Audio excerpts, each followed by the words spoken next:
I ćao ljudi, u današnjem videu ćemo setupovati moj novi telefon. Nadam se da ste vidjeli unboxing, odnosno prethodni video, a ako niste idite pogledajte ga. I danas krećemo sa setupovanjem. Kad uđete u telefon, prvo trebate da setupujete svoj jezik. Generalno nemate mnogo opcija, a onda tražite vašu zemlju i kliknete na nju. iPhone će trebati par sekundi samo dok se namesti i onda dolazite do ovog prozora Quick Start i krećete u akciju. U većini prozora ćete samo kliknuti ovo Continue i unućete par šifrica kao ovdje, na primjer, kod Wi-Fi-a. Možete se ulogovati na vaš Wi-Fi ili samo koristiti mobilne podatke i onda ćete trebati da sačekate par minuta dok se vaš telefon setupuje. Ponovo kliknite Continue, zatim vas telefon pita ako želite da omogućite da se telefon odključava putem vašeg lica. Ja sam to preskočio, ali možete da to podesite ponovo u podešavanjima. Zatim kreirate šifru kojom ćete samo da uključite telefon ako vam već ne radi Face ID i ponovo unesete čisto radi provjere.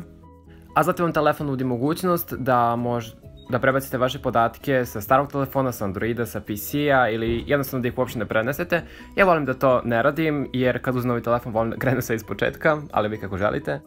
A onda dolazite do Apple ID-a, trebalo bi da se ulogujete, a ako nemate već Apple ID, imate dole opciju da jednostavno napravite novi. Nakon unosa e-maila i šifre dobit ćete ovaj prozorčić. Ako niste već dobili kod, samo kliknite Didn't get a code i prođite kroz par stavki i sve će biti u redu. Nakon toga dolazite do sljedećeg prozorčića, to su samo uslovi korišćenja. Bilo bi dobro da ih pročitate, ako ne, samo kliknite Continue i sad ćete sačekati par sekundi samo da se vaš telefon setuje. Zatim ćete naći gomilu kartica gdje ćete samo isključiti Continue, znači evo ovdje Continue, onda dalje Continue, vidjet ćete evo sad ovdje i tako.